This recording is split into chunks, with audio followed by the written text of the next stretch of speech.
Ambassador Kim Hannah walked through the massive doors of the Galactic Council chambers, her simple grey robes flowing behind her.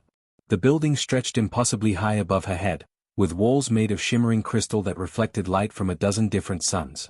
Representatives from hundreds of worlds filled the vast space, their strange forms creating a rainbow of colors and shapes. She kept her head down as she moved to her assigned seat in the back row. After 50 years, humanity still sat with the minor species, the ones considered too weak or too new to matter much. Hannah had grown used to the arrangement. It served their purposes perfectly. Council Speaker Vorthak dominated the center of the room, his massive form towering over the other delegates. His 4 golden eyes swept across the assembly with the confidence of someone who had ruled for centuries. When those eyes found Hannah, she saw the familiar look of polite dismissal. Ambassador Kim, Vorthak's voice boomed through the chamber's translation systems. I trust your people continue to find their place in our galactic community. Hannah stood and bowed deeply, exactly as she had been trained to do decades ago. We are grateful for the Council's patience with us, honored speaker. Earth remains committed to learning from our betters. A few delegates from nearby seats chuckled softly. The humans and their endless politeness had become something of a joke among the more established species. Always bowing, always apologizing, always seeking approval for even the smallest actions. Your monthly trade reports show Earth's continued, modest contributions to galactic commerce, Vorthak continued, his tone suggesting he was already losing interest in the conversation. We do what we can with our limited resources, Hannah replied. Perhaps someday we might contribute something more meaningful to this great alliance. Behind her, Captain Lee Doyun remained perfectly still. To anyone watching, he looked like nothing more than a ceremonial guard, the kind of pretty decoration that lesser species often brought to make themselves feel important. His uniform was simple and clean, with no visible weapons or military markings. His face showed the calm patience of someone accustomed to waiting. But Lee's eyes never stopped moving. In the few seconds since entering the chamber, he had counted 17 different security positions, identified the quickest routes to every exit, and noted which delegates carried concealed weapons. The slight bulge under Councillor Thex's ceremonial sash suggested a plasma pistol. The vegan representative's walking stick contained some kind of energy weapon. Amateur hour, really. In the observer gallery above, Dr. Park Min-soo appeared to be taking notes about council procedures. His stylus moved steadily across his datapad, and occasionally he would pause to adjust his simple glasses or reference one of the thick books he had brought. To anyone watching, he looked like exactly what he claimed to be, a cultural researcher studying galactic politics. In reality, Park was creating detailed maps of the chamber's defensive systems. The energy shields that protected the speaker's platform had 12 overlapping layers, but there was a gap in the coverage near the northeast pillar.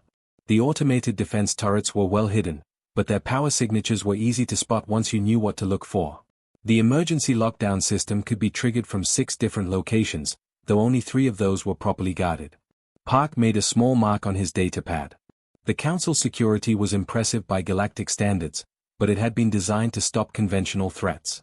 The planners had never considered what might happen if the threat came from within, from one of those harmless, grateful species they barely paid attention to. Earth has requested permission to establish a small cultural exchange program with the Altrian Federation, Hannah was saying. We hope to learn from their artistic traditions. Vorthak barely looked up from his own notes. Approved. Just ensure your people don't interfere with any established trade relationships. Of course not, honored speaker. We would never dream of overstepping our bounds. The discussion moved on to more important matters, border disputes between major powers, trade agreements worth billions of credits, military buildups and contested systems. Humanity's small requests and humble reports were handled quickly, almost automatically. The council had more pressing concerns than managing a species that posed no threat to anyone. This suited Hannah perfectly. While the major powers argued about territory and resources, her people quietly went about their real work. Cultural exchange programs were excellent cover for intelligence gathering. Trade missions allowed them to map defensive installations throughout the galaxy. Scientific expeditions gave them access to remote systems where they could establish hidden supply bases. For 50 years, Earth had played the part of the grateful newcomer. They asked for little, caused no trouble, and seemed genuinely happy to accept whatever scraps of territory and trade rights the council was willing to share. Their diplomats were unfailingly polite. Their merchants were honest to a fault. Their scientists shared their discoveries freely with anyone who asked. The galaxy had welcomed humanity the way adults might welcome a well-behaved child to a dinner party, with amusement and mild condescension. Humans were useful in their own small way. They had interesting ideas about problem solving. They were good at adapting to new situations. They could serve as neutral mediators when the major powers needed someone unthreatening to carry messages. But dangerous? The thought never seriously occurred to anyone. Lee caught Hannah's eye with the slightest of glances. She nodded almost imperceptibly. The performance would continue as long as necessary. The galaxy would keep seeing exactly what it expected to see: humble Earth, grateful for any kindness, content with their tiny corner of space. They had no idea what was really watching them from that corner.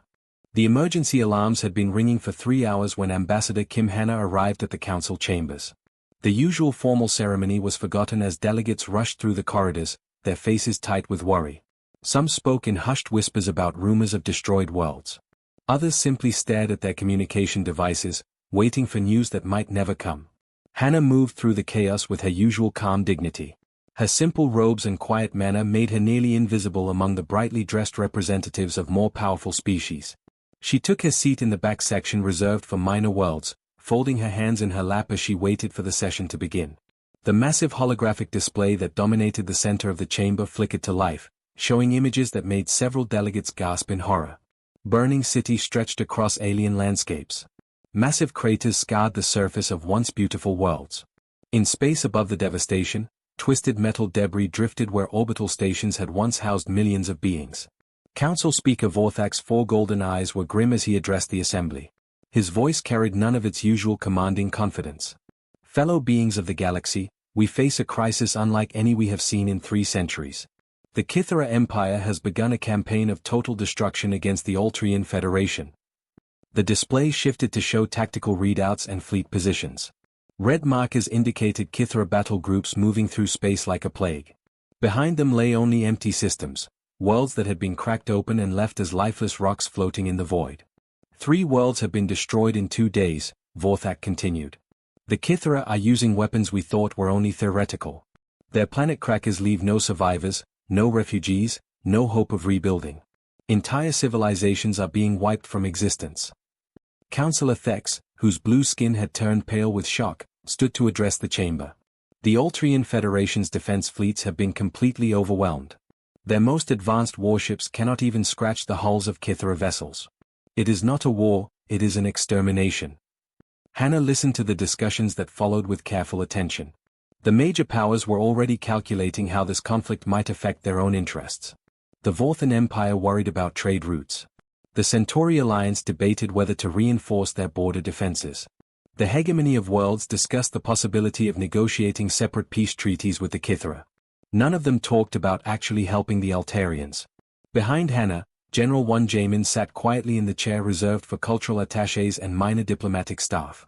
To anyone watching, he appeared to be a middle-aged academic, someone brought along to help with translation or cultural protocols. His gentle face and simple clothing suggested a life spent in libraries rather than battlefields.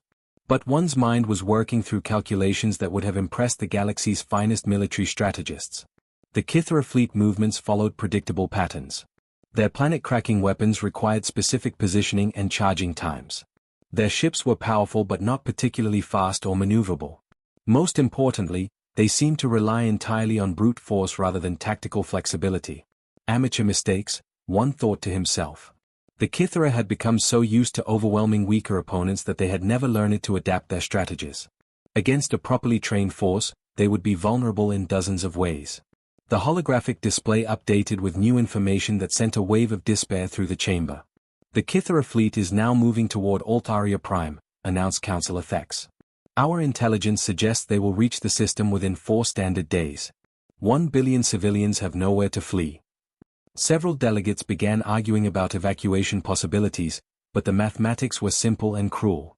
Even if every transport ship in the galaxy worked together, they could not move 1 billion beings in 4 days. The Altrian homeworld would be defended by whatever ships they had left, and then it would join the growing list of dead worlds. Hannah had heard enough. She rose from her seat with the same careful movement she always used, drawing no attention from the delegates who were focused on their increasingly desperate debates. When she spoke, her voice was soft and respectful as always. "Honored Council," she began, and the chamber gradually fell silent. Even in crisis, the rules of protocol demanded that all members be heard. The people of Earth have watched this tragedy unfold with heavy hearts. The Altarians were among the first to welcome us when we arrived in this galaxy. They shared their culture with us, helped us understand galactic society, and treated us with kindness when others saw us as primitive strangers. Some delegates nodded politely, but most were clearly impatient to return to more practical discussions. What could Earth possibly contribute to a crisis of this magnitude? Might humble Earth provide humanitarian assistance to our Altrian friends? Hannah continued. We have medical supplies that could help treat refugees. Our transport ships, though small, might assist with evacuations. Whatever our modest capabilities allow, we would be honored to offer. The request was so reasonable and so obviously inadequate that the council barely paused to consider it. Vorthak glanced at his advisors, received a few quick nods, and made the decision without real thought. Granted, he said dismissively. Though I doubt your merchant vessels can reach the combat zone safely. The Kithra have been destroying anything that approaches their fleet positions. We shall do our best, Hannah replied with a graceful bow. Perhaps our ships are small enough to avoid their attention. In the observer gallery above, Commander Yosubin allowed herself a thin smile. The Council had just authorized humanity's first open military operation in 50 years.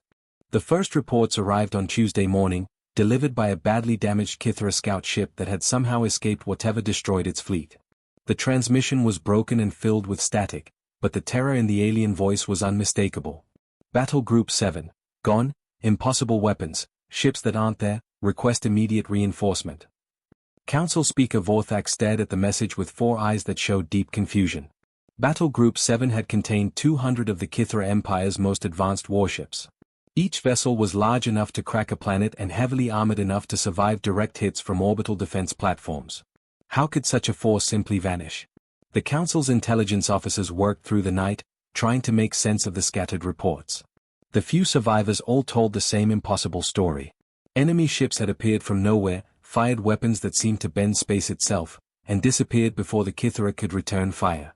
The attacks had been precise and coordinated, targeting command vessels first and then systematically destroying the rest of the fleet. Wednesday brought news that Battle Group 3 had suffered the same fate. This time there were no survivors at all. Long-range sensors detected only a debris field where 150 Kithra warships had been patrolling just hours earlier. By Thursday, the Kithra High Command was sending desperate messages to anyone who would listen. Their most feared battle groups were being picked off one by an enemy they couldn't identify or locate. Panic was spreading through their fleet as commanders realized that their overwhelming firepower meant nothing against an opponent they couldn't see. The emergency session of the Galactic Council convened on Friday morning. The massive chamber buzzed with nervous energy as delegates tried to understand what was happening. Some species were quietly celebrating the destruction of their ancient enemy. Others worried about what kind of force could eliminate Kithra fleets so completely. Ambassador Kim Hannah entered the chamber with her usual quiet grace. She wore the same simple grey robe she always did, and her expression showed nothing but polite concern for the crisis at hand. Captain Lee Do-yoon walked beside her, his ceremonial guard uniform crisp and clean as always. To the other delegates, they looked like exactly what they had always appeared to be, representatives from a minor world, concerned about galactic peace but hardly capable of influencing major events. Speaker Vorthak activated the central holographic display, showing the latest intelligence reports. Red markers indicated where Kithra fleets had been destroyed.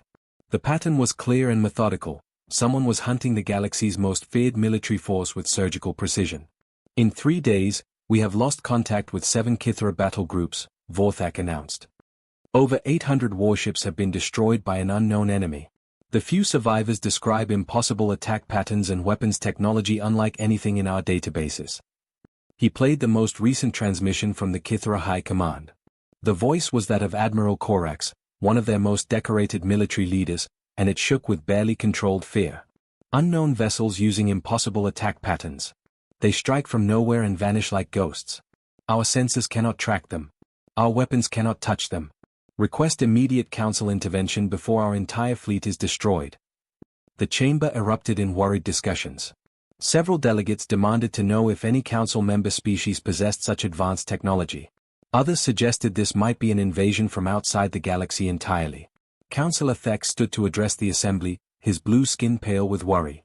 Our analysis of the attack sites reveals something deeply troubling. The enemy vessels appear to use some form of phasing technology that allows them to pass through solid matter. They can appear inside a ship's defensive shields and disappear before return fire can be targeted. Murmurs of fear rippled through the chamber. If such technology existed, no fleet in the galaxy would be safe from attack. Ambassador Hannah raised her hand politely to request permission to speak. The gesture was so familiar that most delegates barely noticed it. The human representative often asked innocent questions or offered small suggestions during council sessions. Perhaps we should offer to investigate, she suggested in her usual soft voice. Our medical ships are still in the Altrian border region. They might be able to gather information about these mysterious attackers. The suggestion seemed reasonable enough. Human vessels were small and unthreatening. They might be able to approach the affected areas without being seen as military targets. Approved, Vorthak said without much thought. Though be careful, Ambassador. Whatever destroyed the Kithra fleets might not distinguish between warships and humanitarian vessels. We shall proceed with all caution, Hannah replied with a respectful bow. What the council didn't know was that Captain Lee commanded far more than a simple medical vessel. The ship they called Soul's Pride appeared on all official records as a hospital ship, and indeed, it did have fully equipped medical facilities that had treated thousands of patients over the years. But hidden within its hull were weapons systems that incorporated technology beyond the galaxy's current understanding. Plasma cannons that could fire from multiple dimensions simultaneously. Defensive shields that could phase in and out of normal space. Sensors that could track targets through hyperspace itself. In the observer gallery, Dr. Park Min-soo continued taking his careful notes. To anyone watching, he appeared to be documenting the council's response to the crisis. In reality, he was recording tactical assessments that would have terrified the assembled delegates if they could read Korean. The Kithra fleet movements were being tracked with perfect precision. Their command structure was being systematically dismantled. Their most experienced officers were being eliminated first, leaving their remaining forces confused and leaderless. Colonel Jung Tae-hyun's strike teams had been moving through Kithra space like surgical instruments, each attack planned and executed with mathematical precision. The enemy's overwhelming firepower was useless against opponents who could strike from dimensions they didn't even know existed. The emergency session had been running for 6 hours when Intelligence Chief Garrick burst through the chamber doors. His usually perfect scales were pale and trembling, and his forearms clutched data tablets against his chest as if they contained the secrets of the universe. Every delegate in the massive room turned to stare at him, surprised by such a dramatic entrance from someone known for his calm professionalism. Council Speaker, Garrick called out, his voice cracking with strain. We need to stop this session immediately. I have information that changes everything we thought we knew about the current crisis. Vorthak's golden eyes narrowed with concern. Garrick had served as the Council's chief intelligence officer for over 2 centuries, and in all that time, he had never interrupted a formal session. Whatever he had discovered must be significant enough to break every rule of diplomatic protocol. Speak, Vorthak commanded, his deep voice echoing through the suddenly silent chamber. Garrick activated his data tablets, and the central holographic display shifted to show a series of intercepted transmissions. The text was in strange symbols that most delegates didn't recognize, the written language of humanity, which few species had bothered to learn. 3 days ago, we began intercepting communications from human vessels in the combat zones, Garrick began, his voice steadying as he fell into his professional reporting mode. At first, we assumed they were standard medical reports from their humanitarian mission. But when our translation computers finally decoded them. He paused, staring at the data as if he still couldn't believe what it contained. These are not medical reports. They are military tactical assessments. Detailed analyses of Kithra fleet movements, weapon capabilities, and strategic weaknesses. The humans have been conducting a systematic military campaign against the most powerful force in the galaxy. A wave of shocked murmurs swept through the chamber. Several delegates stood up in their seats, demanding to know how such a thing was possible. Ambassador Kim Hannah remained seated calmly, her hands folded in her lap, watching the chaos unfold around her with the same patient expression she had worn for 50 years. Garrick activated another display, and the image of Earth appeared in the center of the chamber. But this was not the modest agricultural world that appeared in all the official records. This Earth was a fortress beyond imagination, a planet covered with defensive installations, orbital weapons platforms, and shipyards that made the Council's greatest military complexes look like children's toys. Council Speaker, we've decoded human military transmissions. Earth isn't what we believed, Garrick continued, his voice growing stronger as the full scope of his discovery became clear. What we thought was a primitive world with limited technology is actually the most heavily fortified system in the galaxy. Their defensive capabilities are beyond our current understanding. The display zoomed in to show details that made several military advisors gasp in recognition. Weapon emplacements that could destroy entire fleets. Shield generators powerful enough to protect a whole star system. Construction facilities building ships using technology that shouldn't exist. Their primitive technology, Garrick's voice cracked again as he struggled to find words for what he had learned. It's not primitive at all. It's so advanced that we couldn't even recognize it as technology. The humans have been watching us for 50 years, studying every species, cataloging our strengths and weaknesses, preparing for threats we never even detected. Behind Ambassador Hannah, Admiral Choi Hyojin stood quietly in his simple uniform. But now that the truth was emerging, he no longer bothered to hide the sharp intelligence in his eyes or the predatory alertness of someone who had spent decades preparing for war. His calm expression had become something far more dangerous, the look of an apex predator who had been playing with his prey. The Kithra weren't their first target, Garrick continued, pulling up more data files. We found records of 17 different species that we believed had chosen isolation over the past 50 years. The Vex swarm that vanished without explanation. The Harbinger Collective that stopped responding to communications. The Shadow Fleet that was supposed to be exploring the Outer Rim. The display showed star charts marking the locations where these species had last been seen. Each one had been a potential threat to galactic peace, aggressive expansionist powers, dangerous technological experiments, or unstable civilizations that might have developed weapons of mass destruction. They weren't isolated, Garrick whispered. They were managed. Eliminated by human intervention before they could become threats to inhabited systems. We've been living in peace because the humans have been quietly removing dangers we never even knew existed. The chamber erupted in chaos as delegates began shouting questions and accusations. Some demanded to know how such deception was possible. Others wanted to understand what other secrets humanity might be hiding. A few began calling for immediate military action against Earth. Through it all, Ambassador Hannah sat peacefully in her chair, waiting for the noise to die down. When she finally spoke, her voice carried the same soft respectfulness it always had, but now there was something else underneath, a quiet authority that made even the angriest delegates fall silent. Honored Council Speaker, she said, rising gracefully to her feet. Intelligence Chief Garrick has made some serious accusations. Perhaps we should address them directly rather than through speculation and fear. Vorthak's 4 golden eyes focused on her with an intensity that could have melted steel. When he spoke, his voice carried 50 years of growing suspicion and dawning horror. You've been lying to us from the beginning. Hannah met his gaze without flinching. Her answer was simple and delivered with the same gentle tone she had used for half a century. Not lying, she replied softly. Protecting. Your species have lived in peace because we made sure the real monsters never reached you. Commander Park Ji-hoon stepped forward from the observer gallery, his diplomatic credentials forgotten. The question is, what happens now? The council chambers looked different now.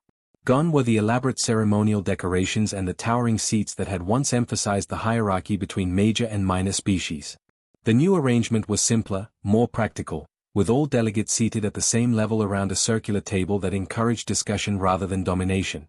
Ambassador Kim Hannah walked to the center of the room for what everyone knew would be her final address to the council.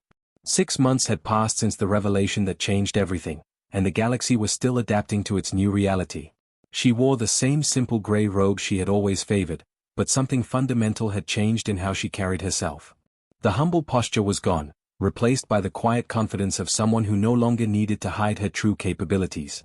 When she spoke, her voice filled the chamber with an authority that made even the most powerful delegates listen carefully.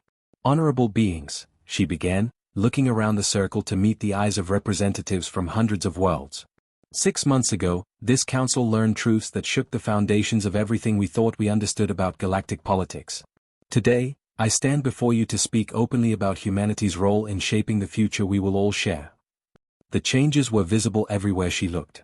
Former Kithara warriors now worked alongside Altrian farmers in the agricultural colonies that had replaced their military installations.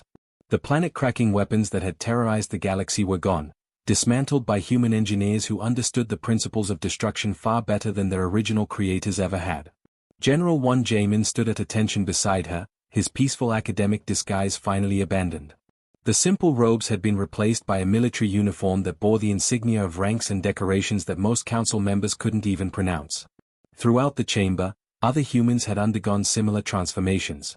Dr. Park Min-soo, the quiet researcher who had spent years taking notes in the observer gallery, now wore the uniform of a strategic intelligence officer. Commander Yo Subin had traded her cultural attaché credentials for the symbols of a fleet commander. Captain Lee Do-yoon stood nearby in the full dress uniform of someone who commanded vessels that could reshape the balance of power in any star system. For 50 years, we maintained the illusion of weakness, Hannah continued, her words carrying across the silent chamber. We let you see us as grateful newcomers, eager to learn from more advanced civilizations. We played the role of the humble species that posed no threat to anyone's interests. She paused, allowing the weight of that deception to settle on the assembled delegates. Some still looked angry about being deceived for so long. Others seemed relieved that the galaxy's most dangerous threats had been quietly eliminated by someone with the power to do so effectively. We did this because strength without wisdom breeds fear, and fear breeds the kind of conflicts that destroy entire civilizations. We had learned this lesson the hard way, long before we ever left our home system. Admiral Choi Hyojin activated the central holographic display, revealing star charts that showed the true scope of humanity's activities over the past 5 decades. Red markers indicated where aggressive species had been contained or eliminated. Blue symbols marked the locations of hidden human bases and observation posts. Green lines showed the patrol routes that had quietly protected peaceful worlds from threats they never knew existed. But deception has its limits, Hannah acknowledged. The galaxy faces dangers that require coordination and resources beyond what any single species can provide. The comfortable isolation that many of you have enjoyed is about to become impossible to maintain. The display shifted to show the galaxy's outer rim, where dark shapes moved between the stars like massive predators circling their prey. The images came from deep space monitoring stations that humanity had been operating in secret for decades, watching and waiting for the return of ancient enemies that most species had forgotten or dismissed as myths. These are the Devourers, Hannah explained, her voice taking on a tone of grim seriousness that made several delegates shift uncomfortably in their seats. They consumed entire galactic clusters before your civilizations learned to make fire. They have been sleeping in the void between galaxies, but our senses indicate they are beginning to wake. The images showed ships the size of moons, covered in organic armor that seemed to writhe and pulse with malevolent life. Weapon systems that could drain the energy from entire star systems. Swarm fleets that numbered in the millions, each vessel crewed by beings that viewed all other life as nothing more than food to be harvested. The Council's traditional approach of debate and negotiation will not work against enemies like these, Hannah stated firmly. Your territorial disputes and trade disagreements are luxuries we can no longer afford. The galaxy must be united and prepared, or it will be consumed. She gestured toward the human officers who stood throughout the chamber, their true identities finally revealed after decades of careful deception. Earth will continue protecting this galaxy, as we have done in secret for 50 years. But we will do so as guardians, not shadows. The Council may continue its important work in cultural exchange, economic cooperation, and peaceful dispute resolution. But matters of galactic security, defense planning, and threat response now rest with humanity. Council Speaker Vorthak, who had aged visibly during the months of revelation and adjustment, managed to ask the question that everyone was thinking but few dared to voice. And if we refuse to accept this new arrangement? Colonel Jung Tae-hyun stepped forward from her position near the chamber's main entrance. Her smile was pleasant and professional, but her eyes held the cold calculation of someone who had spent years planning for exactly this moment.